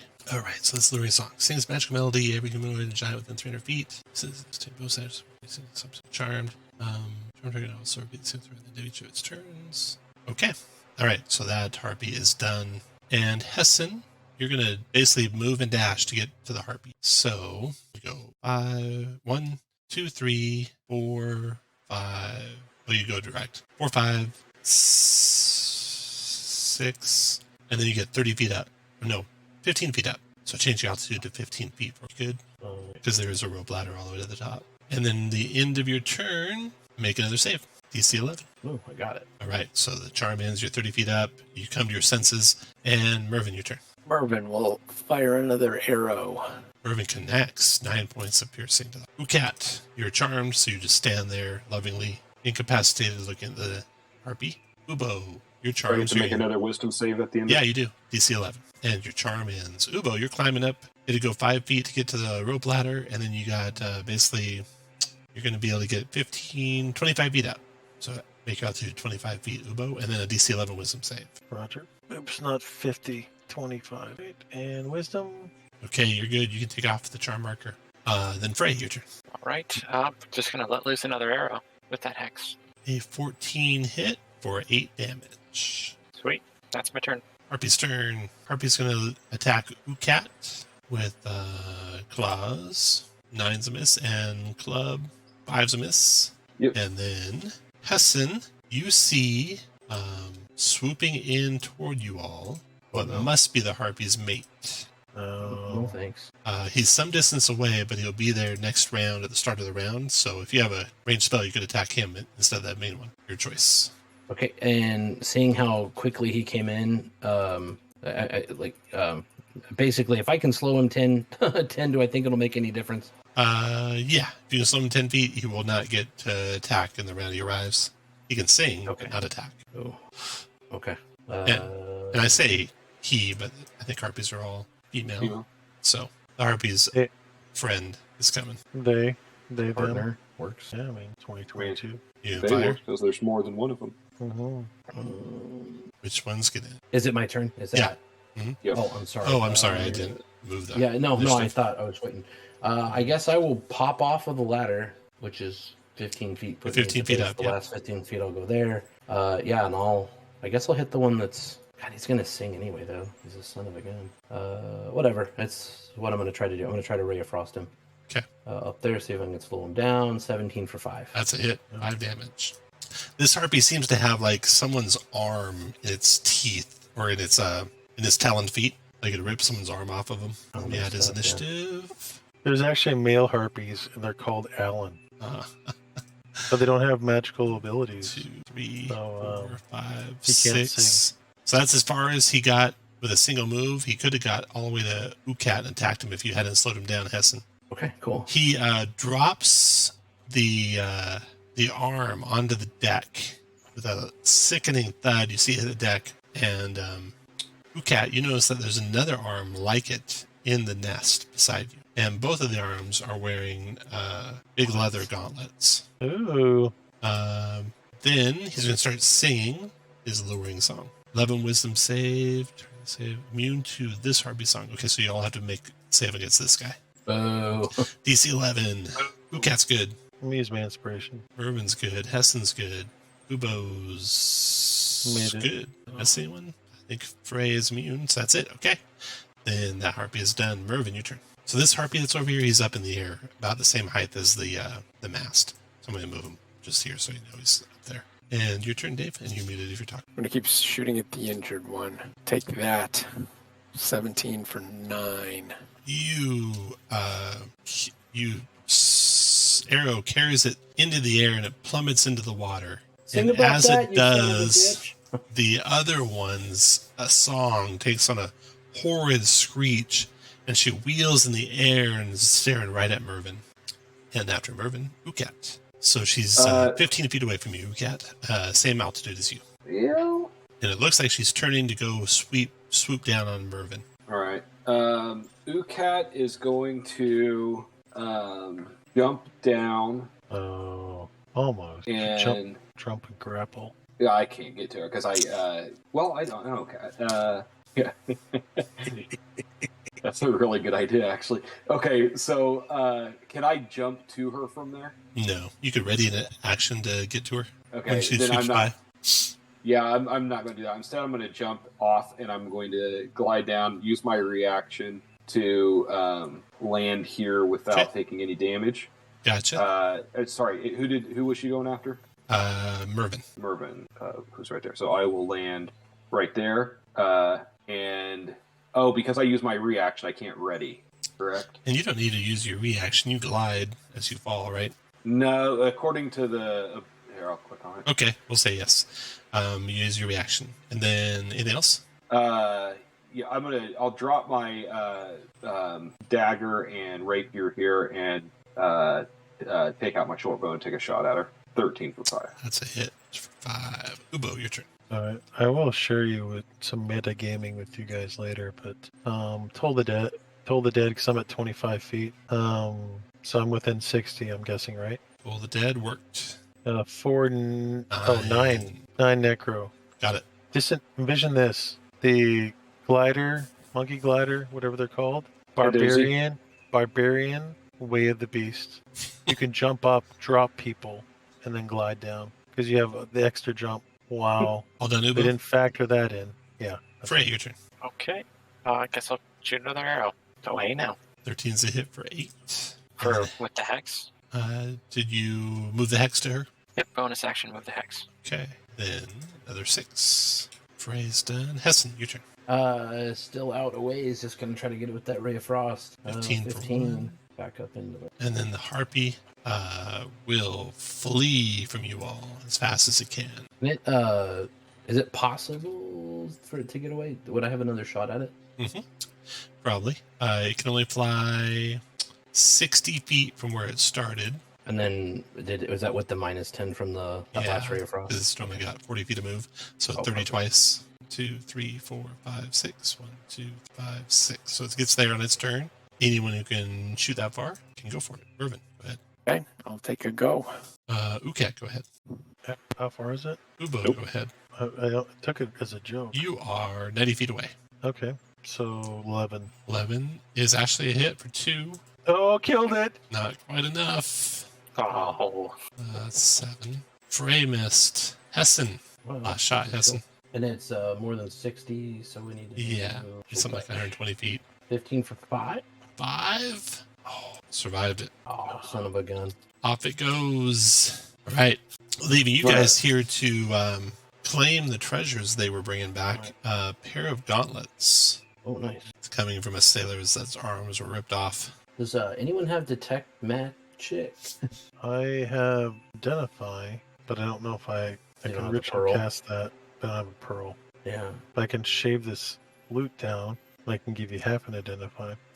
Okay, so you've completely searched the ship. You've gathered all the treasure. You have the captain's journal. You have the talisman. What would you like to do next? I like to climb to the top of the mast and throw the nest out of the top. Okay, you do. Yeah. So I think with the talisman we have 2. We can either take it back to the island and like try to reunite it, or I think we could destroy it. And I'm inclined to say destroy it. If they were a follower of Orcus, Agreed.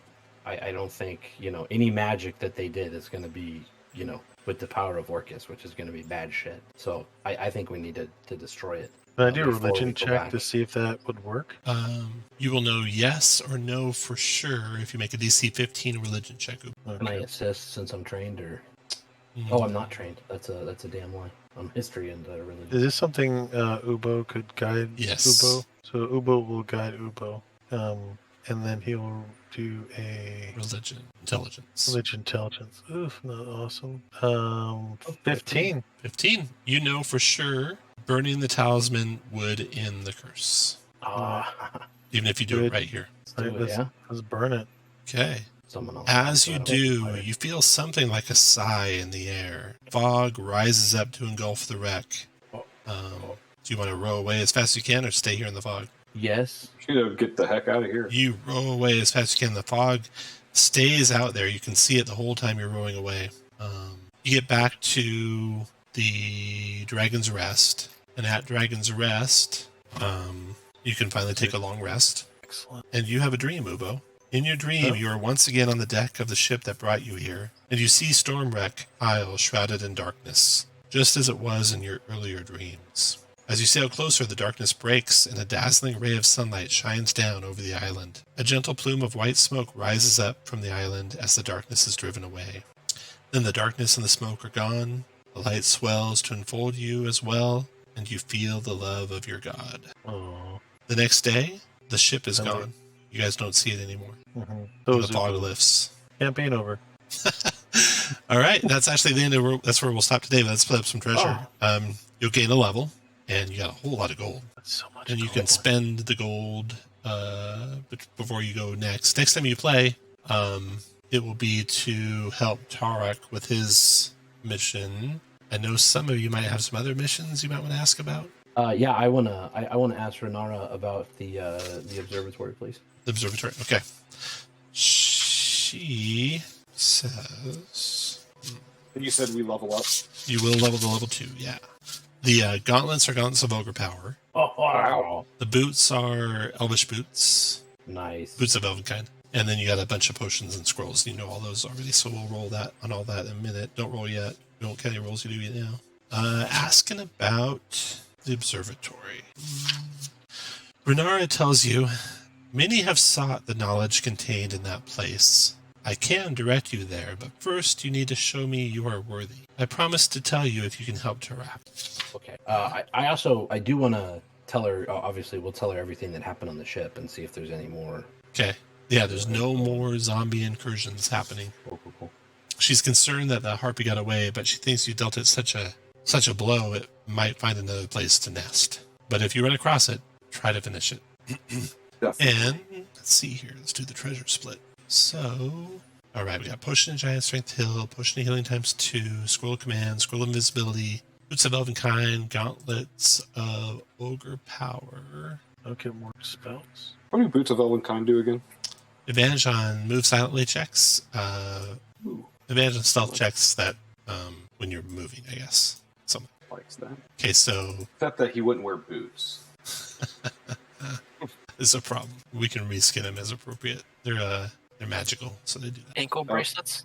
Yeah, I was gonna say I could cut the bottoms off. Like cut the Oh, toes gosh. off. Yeah. Yeah. With like Eddie Murphy. Okay, everyone roll straight D20, please. I got no legs. Looks like we got Frey, number 1. Ubo tied for number 1. David's last. Hessen second. And Ucat. Okay, roll again, Ubo and Frey. Okay, Ubo, you are first to pick. What would you like? Can I use Scroll of Command as a clerk? You can. I'll take that. Frey, what would you like? Ray's got his eyes on the Boots of Elvenkind, but he knows that other people No. like that too. Go for it. Go for it. Okay. You're rogue too, right? Or roguish? I have proficiency in stealth, and I'm a dex fighter.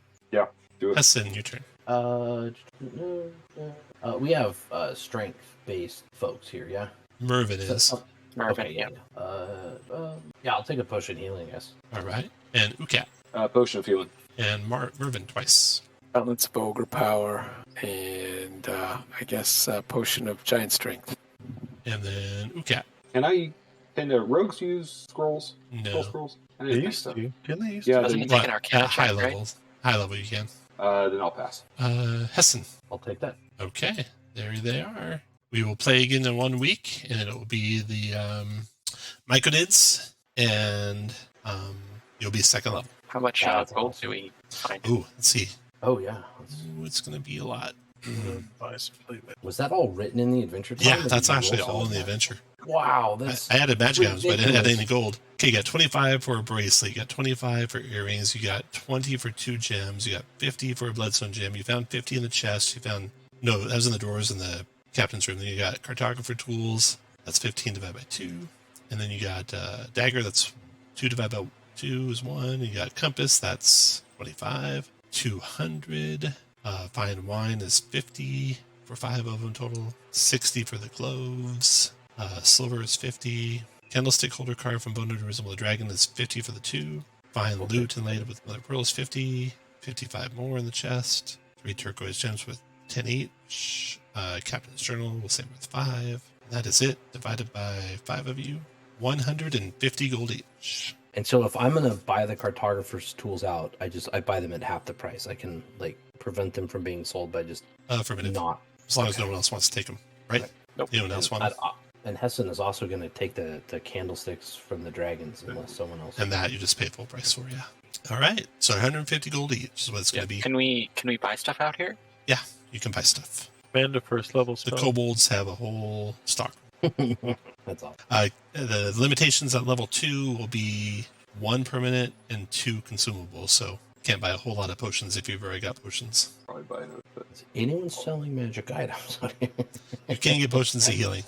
Tarek has some potions of healing you can get from him.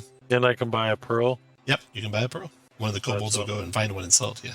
Yeah, at double the price. Thanks. You bet. So that leaves me with 5 after. So what'd you think, Dave, of a first level adventure? That was a good one. I was I like leery it. when Why? I was leery when I saw the zombies. Because zombies with a not experienced party can be pretty bad. Yeah, right. You know, Well, they that's don't a go goal. down. They have a lot of hit points. But the There's- gold. They're is certainly not fine. twig blights, that's for sure. No. Yeah, Yeah, those they're ghouls little- can be swingy too. And I mean, ghouls they can be swingy. Yeah, harpies can be swingy. Right, But I right, mean, right. honestly, I upped the amount of things you were fighting because you guys were doing so good. Nice. Like I added the skeleton with the head removed. That was added, and a second harpy was added. I think that might have been it. And it's pretty neat how they do the adventure because like the ship is written for first level characters, but has instructions to make it for second. Oh, cool. And the Myconid cave is written for first, but has instructions to make it for second. Just like AL does, you know, how they have their little, block for a higher or lower level party. That's nice. That's the first time they've done that. Yeah, that's the first time I've seen that in a That's published really cool. adventure like that. But that way people can actually choose what they want to do and not, make one part, go to a part that's impossible or just it all be level 1. So then there's a whole bunch of junk that's way too easy. That's what it was interesting that this adventure was written as if you'd go to the Myconid Caves first. That's like the first chapter. That's curious. There's like twice as many things pointing you to the ship. Maybe 3 times as many things pointing you to the ship as the Myconids. Well, especially like the zombies are like potentially attacking the ship, right? Like I don't know. That seems. I think it's going to be pretty rare for a party to go for the cave of the Myconids first, but it's written to go either way, so it's fine. But that makes it a little bit harder as a DM, starting DM to prep, because you got to prep both. Although there's 6 pages each, so it's not like it's a lot. But it's difficult. I mean, that's one of the hard things. That's one of the really hard things about that original starter set. Yeah, is they get the Phandalin, and there are like 6 or 7 quests of all varying levels that they could go on. Whether it's the Green Dragon or the Banshee or the Tower with all the undead. Like there's a lot. There's a lot of choice. Now it does set them off in the very first session will be like there's just one thing to do. Mm-hmm. So that's easier to prep the first one, but then right away it opens way up. See, when I ran it, because I was like that was really the first adventure I'd ever ran. I did not prep. When they went to go find the there was only ever one thing for them to pick for a job, and it was what I prepped. Yep. So it's reasonable. I mean, especially when you're new. Like that's. I mean, I think that's When you're first starting to play D&D, you're just happy to roll dice. Oh yeah. And even when you've been playing D&D for a long time, you're happy to have something guiding you, and not just have it be a free for all and have no idea what's important. I mean, if it was a complete free-for-all, that's when you do stuff like, well, I don't know what to do, so I'm going to go spend the entire session talking to a merchant about what I can buy. Yeah, this is really short compared to the original starter set, too, because, I mean, we'll finish in 3 sessions for sure, and the original one always took me 6 to go through. Oh, wow. Yeah, that's a lot shorter. So it's a lot shorter. Oh, 3 sessions that's better as a starter session. I mean, maybe that's better. There's 2 sides to it, right? Total. It's like, okay, so you can wrap up the whole thing and feel like you accomplished something. If you go to a game store, it all finishes up in a month. You're more likely to have the same party that started it finish it, as opposed to the starter set, which is like 6 sessions long. That's 2 or 3 months, and you're gonna have people come and go and drop out. Well, and they've started doing like mixed level, or at least like advanced. Okay, so like Spelljammer starts at 5, right? Right. Witchlight had potentially 1 or potentially 3. Had some different options there. Yeah. I think Call of the Netherdeep was another one that you could do. Yeah, that started at 3. Or you could do the stuff at the start to do first and second. So that's kind of cool, especially when because someone might be coming from a starter set and want to keep playing those characters and not necessarily start over from 1. Right. That's actually kind of cool. And by publishing how to adjust encounters, people can start learning how to adjust like get an idea of that's going to be a little bit of an art, right? Like I don't just add a monster, or I don't just double hit point, like just the different ways, or like I can add a mechanic or a trap, and that can really change an encounter rather than so I think that's one thing that I learned from AL, because I had no experience doing that well until just running a ton of AL, where you had to learn, because AL's all over the place with party strength. Oh, it's all over the place with parties too. You get some casual players that are not ever played together before and not a lot of experience, and you got to be like tone it down a little bit. Oh, totally. Yeah. Or you get the players that are like uber powerful, and you got to like go very strong or more to make it even slightly challenging. And you don't want to come off as the DM you still want them to feel like, especially if you get the newer players who it needs to be toned down for. You don't want to feel like they struggled against impossible things and you just gave it to them at the end, because that's the worst feeling. That's a terrible feeling. Yeah. And it's the hardest thing with the DM, I think, oftentimes is to realize how much fun the players are having, even though it seems like it's easy for them from your side. Mm-hmm. I always get that feeling as a DM. It's like, God, this feels like it might be too easy. They might not be having fun. But then when I'm a player, this is why it's important to be a player a lot too. It's like if we steamroll stuff, it's still fun. Oh yeah, yeah. What's funny is that the last session I ran for my family, I'm doing the Mist Hunters Ravenloft, and it was the Falkovnia adventure, and they just for reasons that would be number 3. Is it? I think it's number 2, because you had the epic, then you had Cartacus, and then you had it would be number 2. And they just for reasons. I mean, I just kept rolling lights out with my skeleton archers in the final battle, and it was just bad luck on their part. And half the party was down, and my son was in tears because he had never he's like, I go, why are you so upset? He's like, because we're going to die. I've never had everybody die before. And I said, son, no, you're not. I said, look, all you have to do is give a potion of healing to your grandma. She has healing word. She can heal your mom, who has healing word, who can heal your brother. And now all of you are up again. And just start focusing on each of these enemies. And as you get each one down, it's less damage going out. So what you're saying is if his mom and his grandmother died, it was his fault. Yeah, that's true. No. But the thing was I said that, he calmed down. They did they did what I said as far as getting everybody up. And then 2 rounds later, they won. And I mean, I didn't pull any punches. I didn't, fudge any of the dice rolls. I went after, but they managed to get it out. And I think that it was like he was pretty happy about the way the battle turned out because of that. Cool. All right. So 1 week we'll do the next one, and then another week we'll do the next one, and then we'll come back and do the rest of Spelljammer, and then go into the Spelljammer campaign. Love it. And Thursday, nice. Thursday we'll find out what's coming for this year in 2023. Yeah, that's going to be cool. Yeah. So my character for this campaign is a Spelljammer who grew up in wild space that doesn't want to go back to space and is on the ground now. And then my character in the Spelljammer campaign is a sailor who wants to go into space and has never been into space. Perfect. So it's like crossed Cross the streams. All All right, guys. right. Good night. So much. Good night, guys. You have a good night.